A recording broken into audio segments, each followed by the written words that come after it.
Lo primero que vi no fueron los niños. Fueron las señales.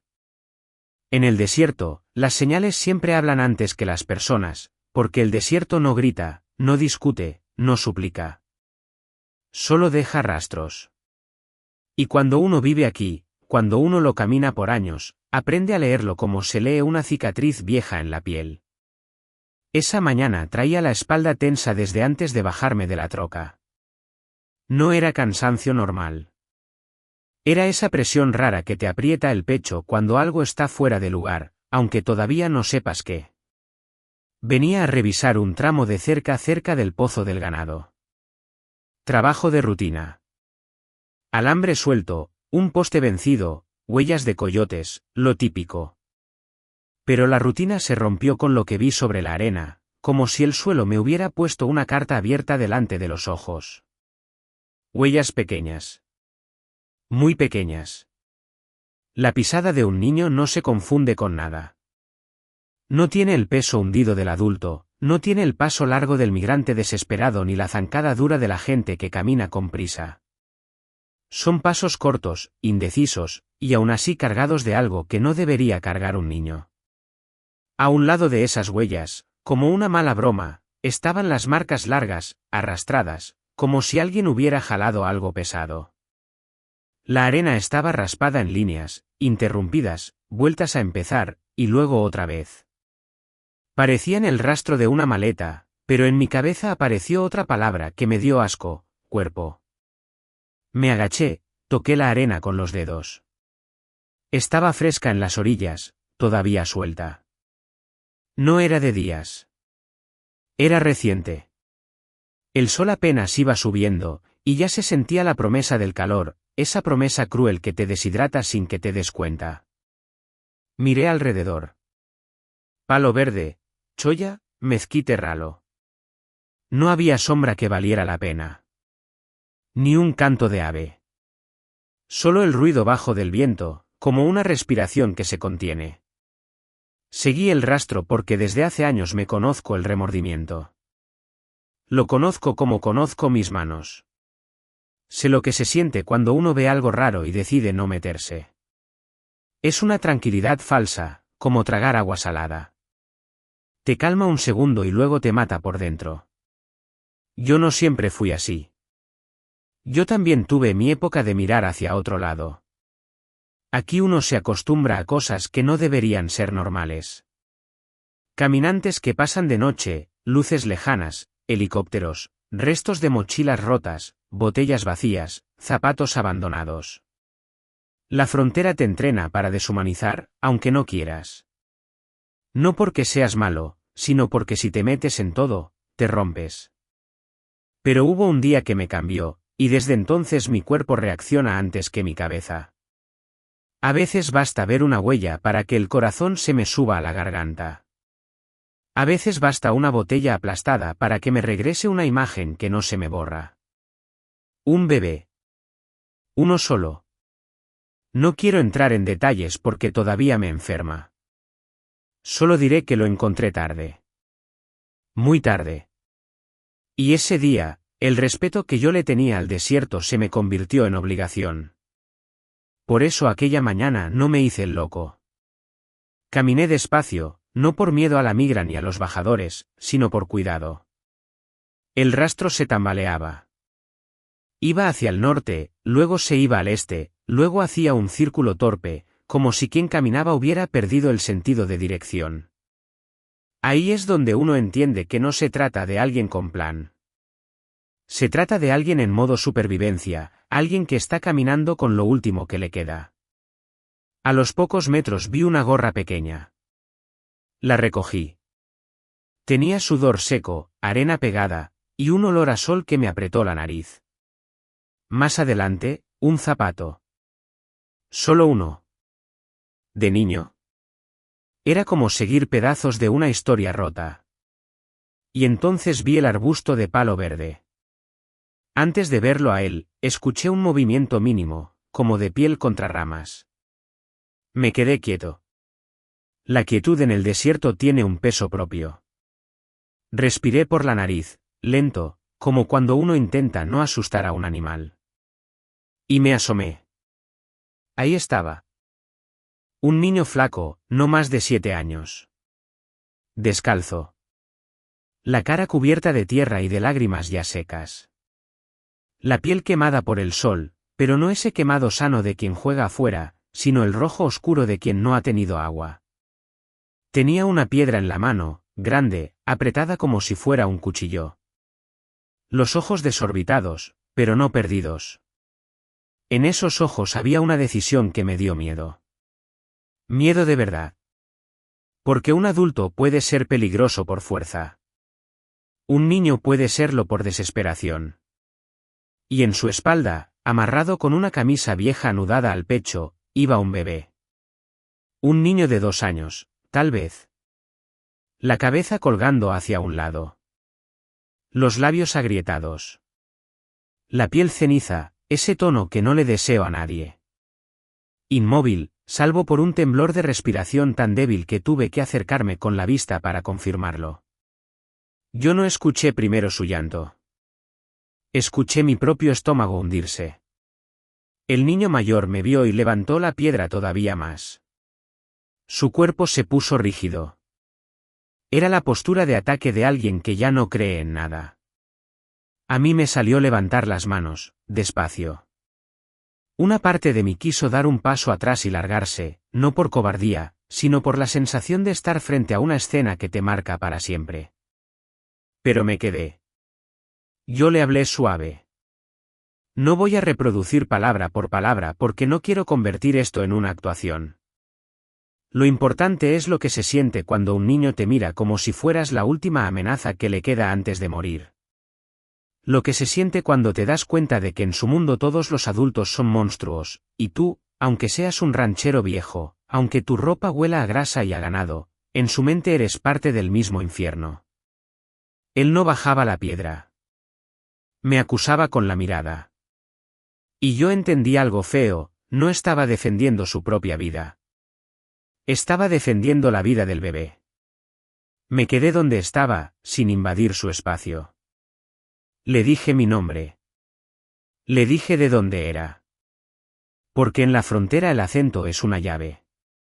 Si tú vienes del mismo polvo, aunque sea del lado de Sonora, hay una parte que se reconoce.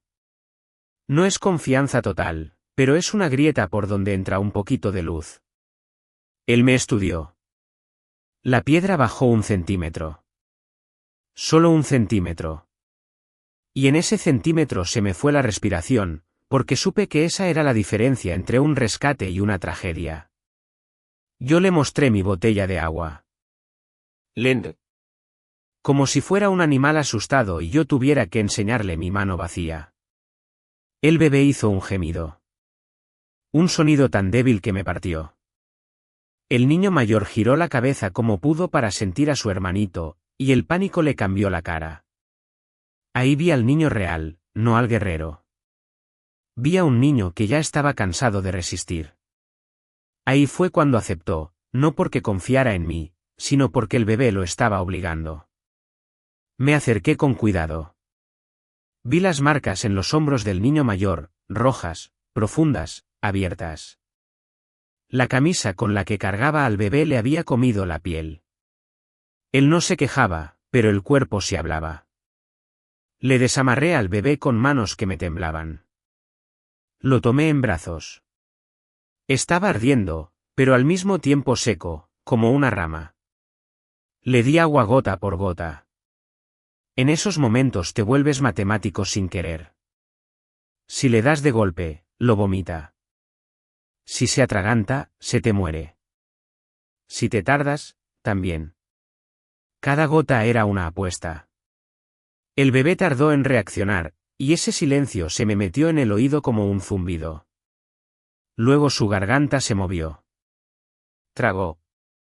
Y aunque no abrió bien los ojos, aunque parecía que la mirada se le iba, ese trago fue como escuchar una puerta abriéndose.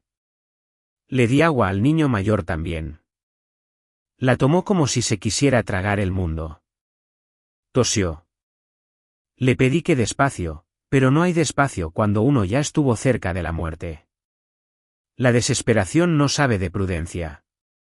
Yo cargué al bebé. El niño caminó a mi lado. Descalzo. Sangrando. Y aún así, terco, sin aceptar que lo cargara. Esa terquedad era todo lo que le quedaba de dignidad. Y yo la respeté. Mientras caminábamos hacia mi troca, me empezó a contar en pedazos lo que había pasado. No fue una narración limpia. Fue como cuando uno encuentra vidrios en el polvo y trata de armar un espejo roto. Su familia venía huyendo. Miedo. Violencia. Un padre muerto. Un tío metido con gente mala. Deudas que no eran de ellos. Amenazas que se heredan como maldiciones. Me habló del coyote. De cómo prometió un cruce fácil. De cómo los apuraba. De cómo se enojaba cuando el bebé lloraba. De cómo los dejó tirados cuando ya no pudo sacarles más.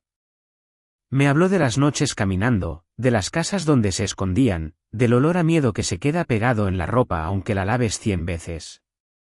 Y luego me habló de los bajadores. Aquí el que vive cerca sabe de ellos aunque no lo diga.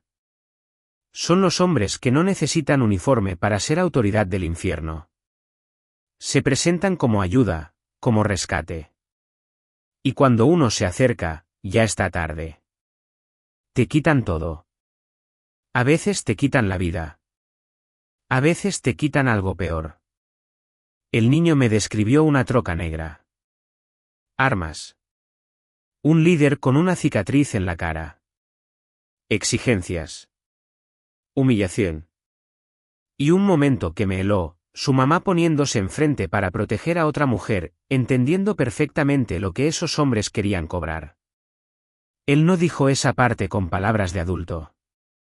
La dijo como niño, con confusión y horror. Pero yo entendí. Luego vino lo que su mamá hizo. Lo imposible. Correr para distraerlos. Correr para que su hijo escapara con el bebé. Y ahí, aunque nadie lo dijo, los dos supimos lo mismo. Cuando hay disparos y después silencio, el desierto no perdona. Él siguió caminando por días. Le dio agua al bebé primero. Se quedó sin zapatos. Se clavó espinas. Siguió. Y lo peor para él no fueron los hombres armados. Fue cuando el bebé dejó de llorar. Porque el llanto, aunque duele, es vida. Cuando un niño se queda callado, es como si el cuerpo se estuviera rindiendo. Llegamos a la troca. Yo abrí las puertas para que viera. Le mostré mi caja de herramientas, el desorden normal de un ranchero. Le mostré una foto vieja que traigo ahí, mi esposa y mis hijos. Él la vio como si fuera una prueba científica. Y entonces dijo algo que me dolió. Dijo que yo era bueno porque tenía familia, porque los hombres malos no tienen familia. Yo no le corregí. No tenía fuerzas para explicarle que hay hombres malos con familia, y que esa es la parte más triste de la humanidad. Solo me enfoqué en salvarlos.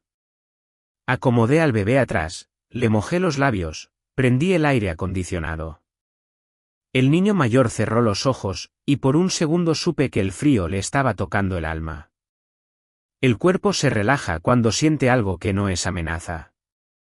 Manejé buscando señal. Aquí hay zonas muertas. Hay tramos donde el teléfono es un adorno. Aceleré. La terracería golpeaba la troca. Yo escuchaba la respiración del bebé como si fuera un reloj.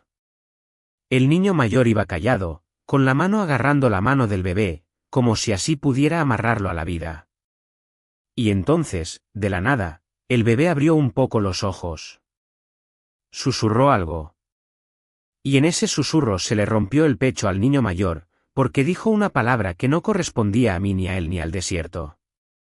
Dijo mamá.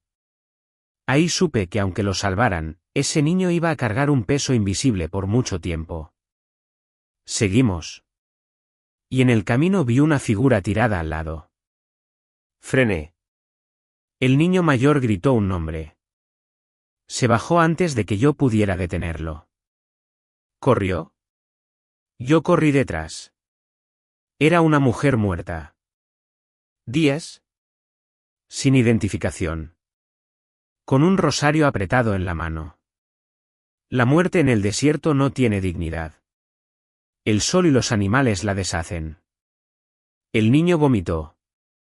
Me miró con ojos que ya se estaban volviendo viejos. Me preguntó si su mamá se veía así ahora. Yo no pude mentirle. Le dije que probablemente. Y ahí, en la cara de un niño de 7 años, vi la aceptación. No un berrinche, no un drama. Aceptación. Como si la mente se le hubiera partido por dentro y se hubiera acomodado para seguir caminando. Regresamos a la troca. El silencio era una cosa sólida. Manejar con un niño en shock al lado es como manejar con un fantasma. No sabes qué decir. Cualquier palabra se siente inútil. Pero yo seguí, porque el movimiento era lo único que todavía podía hacer algo. Finalmente el teléfono hizo ese sonido bendito. Una barra. Una sola. Pero suficiente. Marqué emergencias con manos temblorosas. Dije ubicación como pude. Dije que era un bebé grave, deshidratación severa. Dije que iba hacia Ajo por la carretera. La llamada se cortó. La barra desapareció. Y la incertidumbre se me metió en el cuerpo como veneno. El niño mayor me miraba esperando certeza. Yo le di esperanza. A veces uno miente para salvar. No una mentira sucia. Una mentira de fe. Le dije que iban a venir. Manejé más rápido. Sentí que el volante se me pegaba a las manos. Miraba por el espejo, veía al bebé inmóvil. El niño mayor me decía que respiraba, pero cada vez más lento. El tiempo se estira cuando hay vida en juego. Los minutos se vuelven horas. Y la duda te come, porque te preguntas si diste bien la ubicación, si la operadora entendió, si la ambulancia se fue por otro lado. Y entonces vi las luces. Rojo y azul en una curva. Sirenas rompiendo el desierto. Nunca me había alegrado tanto de escuchar un sonido tan violento. Frené en medio del camino. Los paramédicos bajaron corriendo. Una mujer de cabello corto tomó al bebé con manos expertas. En su cara vi una mezcla de urgencia y tristeza. Dijo algo sobre el estado del bebé, sobre el peligro real. Yo asentí. El niño mayor corría detrás, rogando, suplicando, aferrado a la idea de que si gritaba fuerte, la vida obedecería. La paramédica se arrodilló a su nivel y le habló con una calma firme que me hizo sentir vergüenza por todas las veces que yo fui duro con mis propios hijos por tonterías.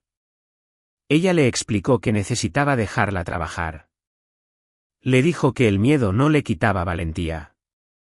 Que seguir adelante con miedo era valentía de verdad. El niño mayor se quebró. Lloró como si por fin su cuerpo se permitiera sentir. Yo lo abracé. Y en ese abrazo sentí que estaba abrazando a todos los niños que no alcanzamos a salvar. Cuando la paramédica salió, sonreía. Dijo que el bebé estaba estable, que respondía a los fluidos. El niño mayor se cayó de rodillas. Agradeció. Una y otra vez. Como si las palabras fueran una cuerda para no caerse al abismo de lo que había vivido.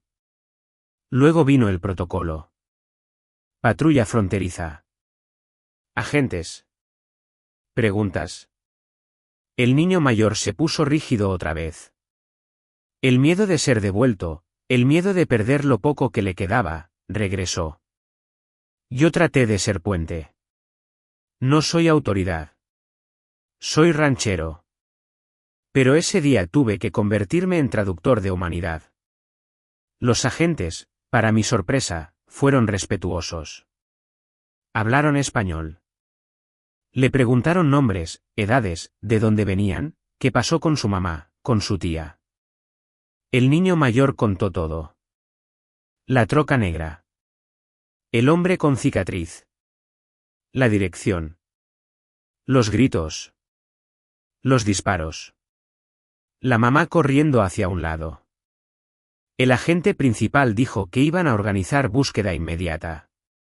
Equipos terrestres, helicópteros. Dijo que si la mamá estaba ahí afuera, la iban a encontrar. El niño mayor se aferró a esas palabras como si fueran agua. Antes de que se llevaran a los niños al hospital, él me abrazó y me dijo algo que todavía traigo clavado. Me pidió que si encontraba a su mamá, le dijera que el bebé estaba bien, que él lo cuidó como ella le enseñó.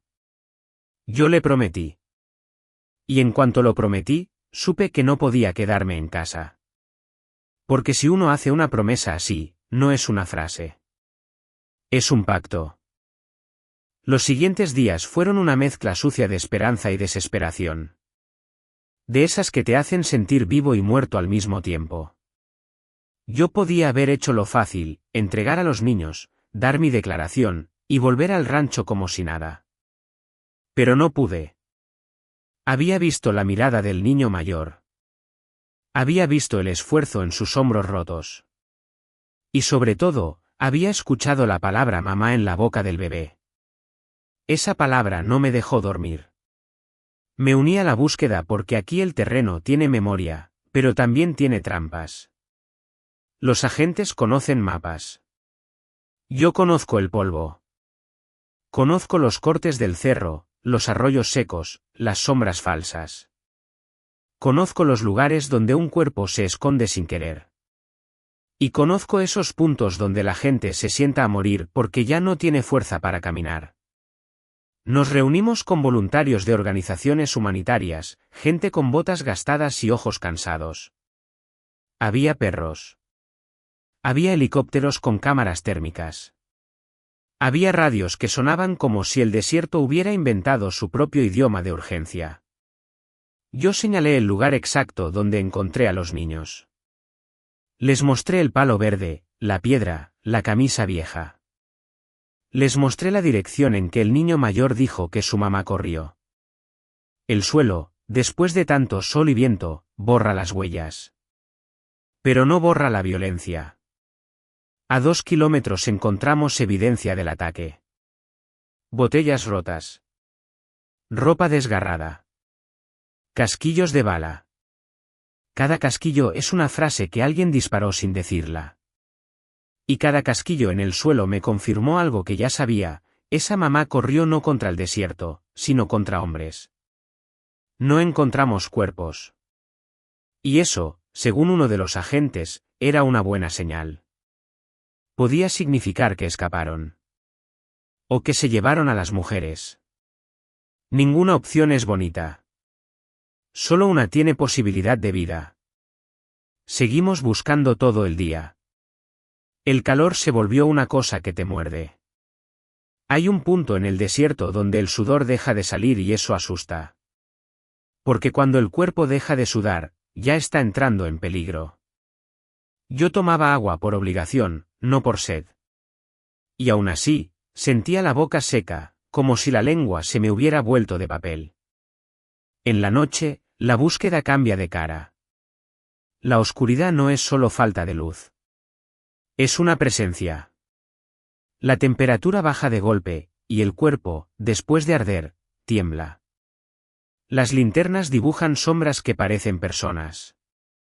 Las cámaras térmicas muestran manchas de calor que pueden ser coyotes, rocas, vida. Todo se vuelve más incierto.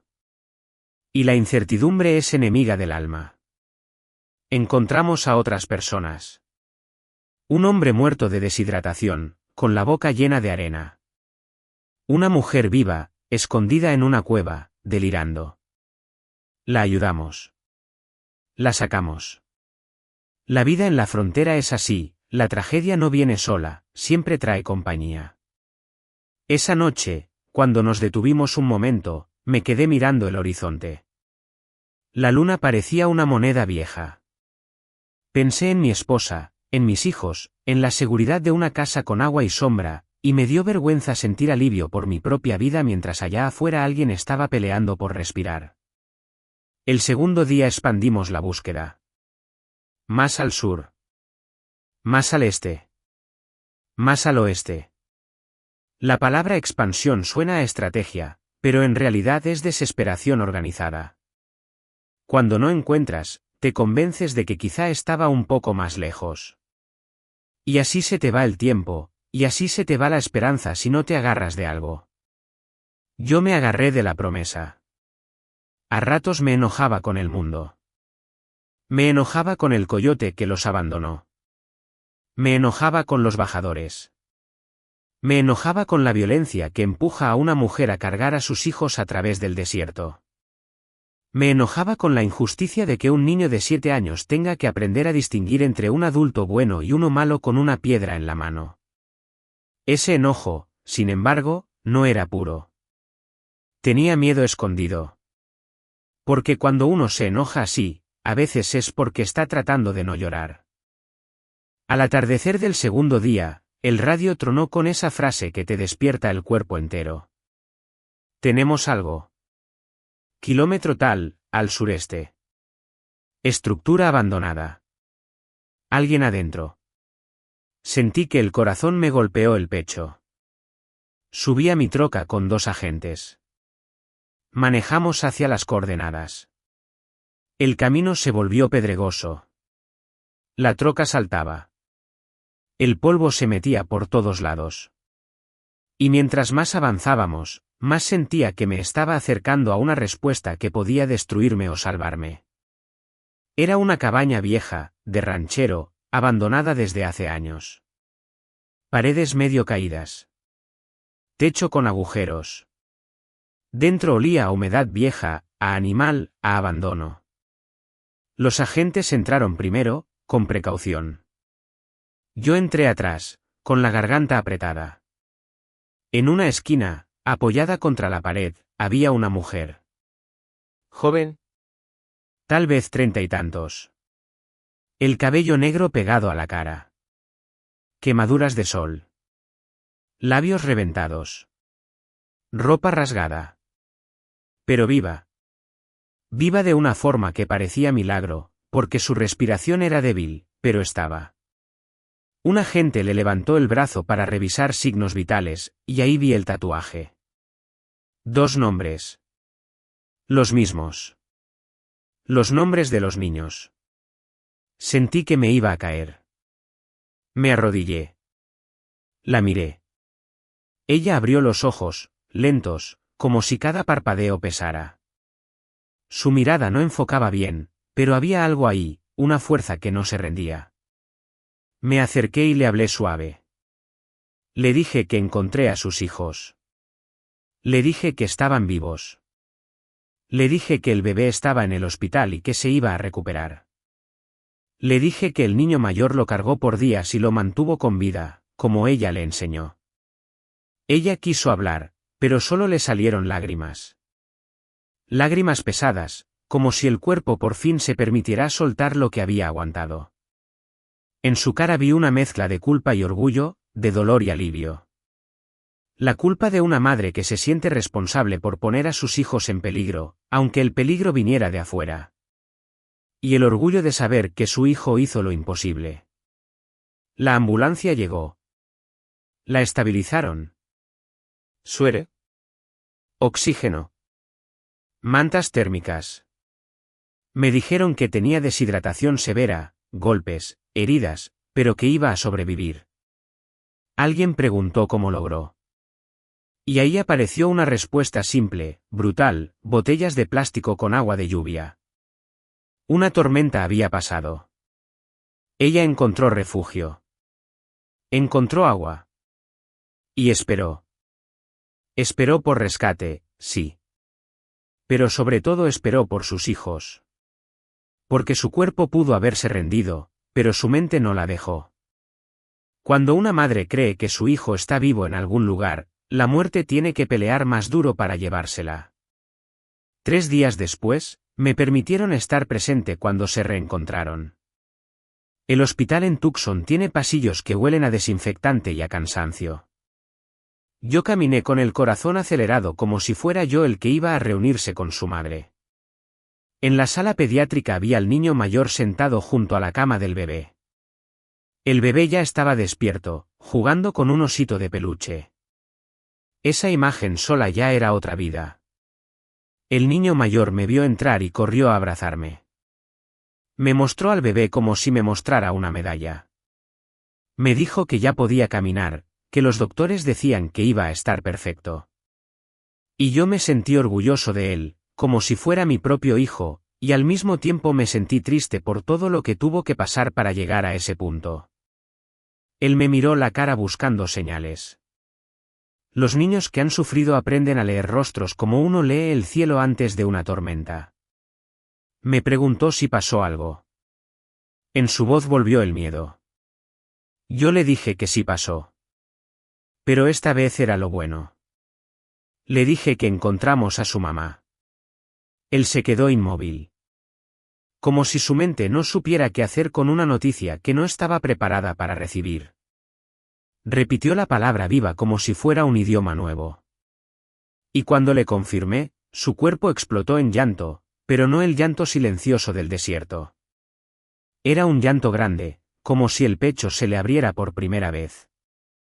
La enfermera empujó una silla de ruedas. La mamá venía con vendajes, suero, cara cansada, pero viva. El niño corrió hacia ella. Ella lo abrazó con una fuerza que no parecía posible.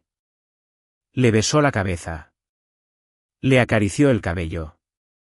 Le repetía que era valiente, que lo hizo, que lo logró. El bebé, al escuchar la voz de su mamá, empezó a llorar también. No de tristeza. De reconocimiento. Eso es algo que la gente no entiende hasta que lo ve. Un niño reconoce la voz de su madre incluso cuando todo está roto. La mamá levantó al bebé como pudo. Y ahí, con 2 niños en sus brazos, la familia quedó junta otra vez. Erie. Rod. Pero viva. Yo me quedé en la puerta, sin querer invadir. Porque hay momentos que son sagrados y uno solo debe ser testigo. Si tú que estás escuchando esto sientes algo en el pecho, te pido algo sencillo, escribe en los comentarios la palabra desierto, solo eso. No por algoritmo, sino para saber que no estoy contando esto al vacío, para saber que del otro lado hay alguien que entiende lo que significa sobrevivir cuando el mundo te quiere borrar. Una semana después volví a visitarlos. La mamá me dio su nombre. Rosa. Me tomó la mano y me agradeció por no ignorar las huellas. Dijo que muchos habrían seguido manejando. Que muchos habrían pensado que no era su problema. Y que por eso tanta gente se pierde, porque el desierto se vuelve costumbre y la compasión se vuelve riesgo. Yo le dije que no soy héroe. Que solo hice lo correcto. Pero ella insistió. Y cuando una madre te mira así, uno entiende que las palabras se vuelven pequeñas. Al niño mayor le llevé una cosa rara, la piedra con la que me amenazó. La había guardado. No como trofeo, sino como recordatorio. Le dije que esa piedra fue su fuerza, su última arma, su dignidad. Él la apretó en su puño. Me miró. Y me la devolvió. Me dijo que yo me la quedara para acordarme de ellos y para seguir buscando a otros como ellos. Yo la tengo todavía en el tablero de mi troca. Y cada vez que salgo, la veo. Me recuerda que los milagros existen, sí. Pero también me recuerda que los milagros no caen del cielo. A veces se construyen con decisiones pequeñas. Con detenerse. Con bajarse. Con seguir una huella. Si este tipo de historias es el motivo por el que estás aquí, te invito a suscribirte. No como favor a mí. Como una forma de mantener vivas estas voces. Porque hay muchos que no regresaron del desierto y nadie contó su historia. Y cuando nadie cuenta, es como si nunca hubieran existido. Pasaron meses antes de que el caso se cerrara. Meses donde el desierto siguió siendo desierto, donde el sol siguió quemando, donde las noticias siguieron llegando como golpes. Pero para esa familia, el tiempo empezó a medir otra cosa, la posibilidad de un futuro. Las autoridades revisaron todo. La violencia de la que huían. El trauma. La evidencia del ataque. La búsqueda. El estado de los niños. Lo que vivieron no fue un accidente. Fue una persecución humana con el desierto como escenario. Y eso pesa. No solo en expedientes. Pesa en cuerpos, en sueño, en memoria. Les concedieron un estatus humanitario. No fue un premio. Fue una admisión de realidad. Regresar a esa gente era devolverla a un lugar donde la muerte los estaba esperando. Rosa y sus hijos se quedaron en Estados Unidos. Se fueron con una prima en Phoenix. Rosa consiguió trabajo en una lavandería. Trabajo pesado, pero estable. El tipo de trabajo donde las manos se te agrietan y el cuerpo te duele, pero por lo menos duermes bajo techo y tomas agua sin contar tragos. El niño mayor entró a la escuela. Ahí empezó otra batalla, aprender a ser niño otra vez. Porque eso también se aprende cuando te lo arrebatan. La gente cree que el trauma se va cuando estás seguro. No. El trauma se queda y se disfraza. Se mete en pesadillas, en sobresaltos, en silencios.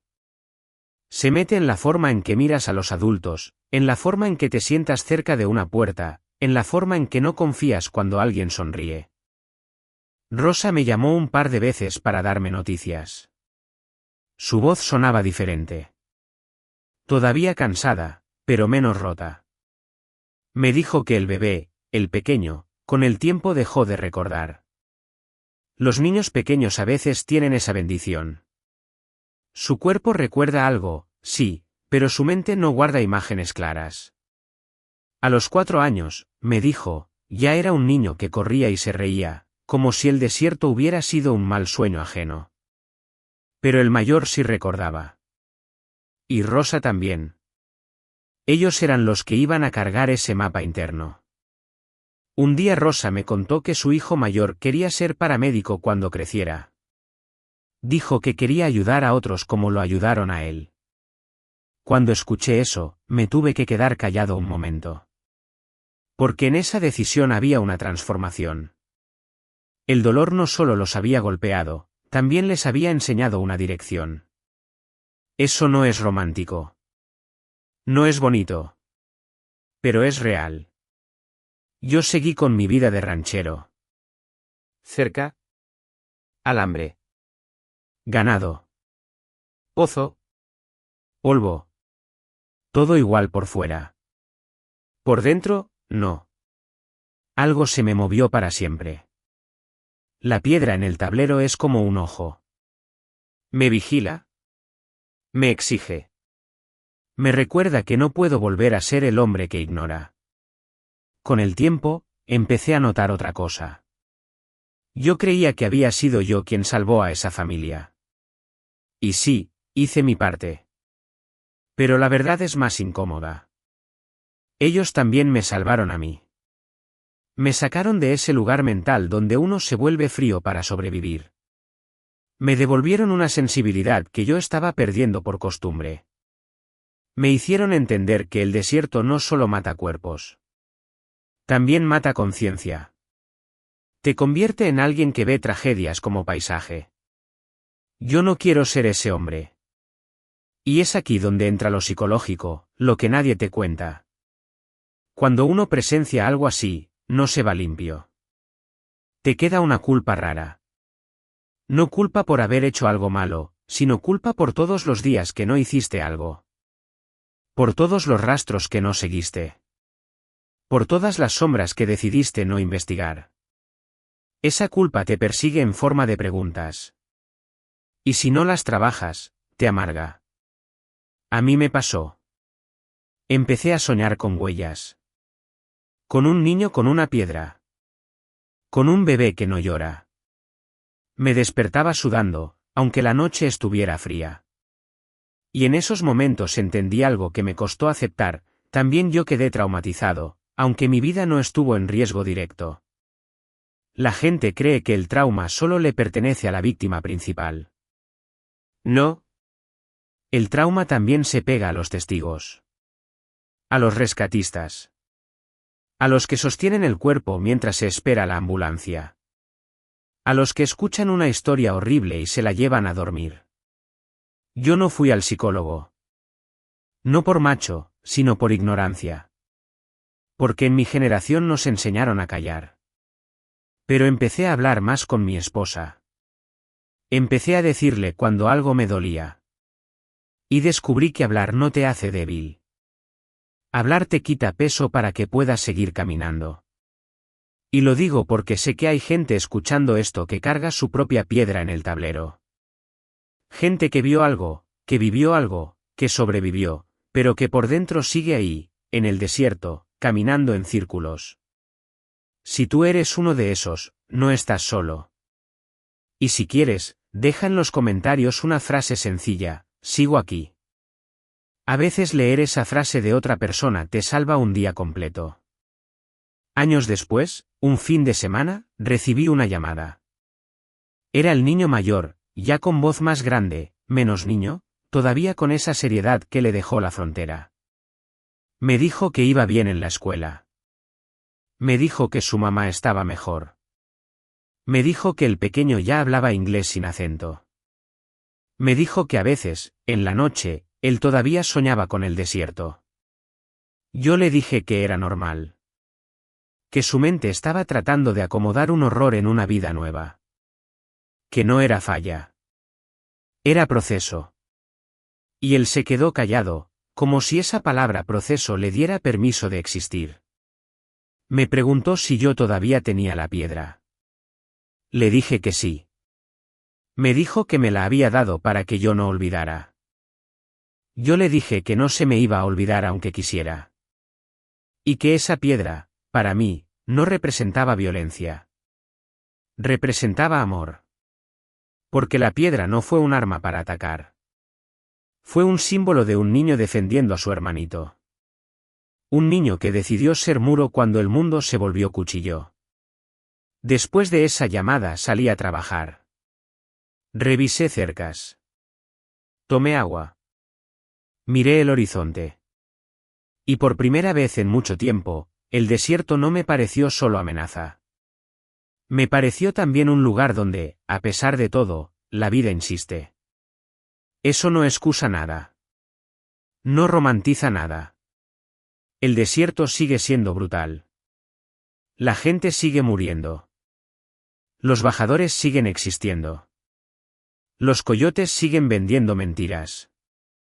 La violencia sigue expulsando familias de sus casas.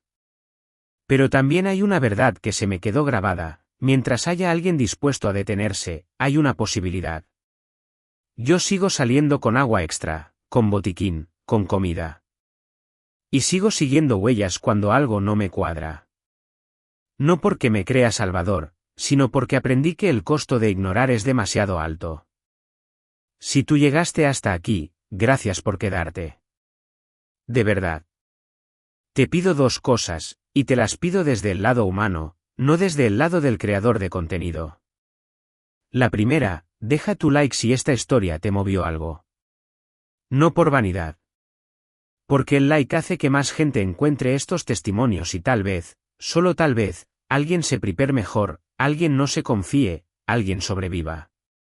La segunda, suscríbete si quieres más historias de supervivencia reales, contadas sin adornos, con el respeto que merecen. Este canal no es para entretener con tragedia. Es para recordar, para aprender, para acompañarnos. Y si tú alguna vez estuviste perdido, aunque no haya sido en un desierto físico, dime algo en los comentarios. Dime si alguien te encontró. O si tú encontraste a alguien. Porque al final, eso es lo que nos queda, las huellas que decidimos seguir.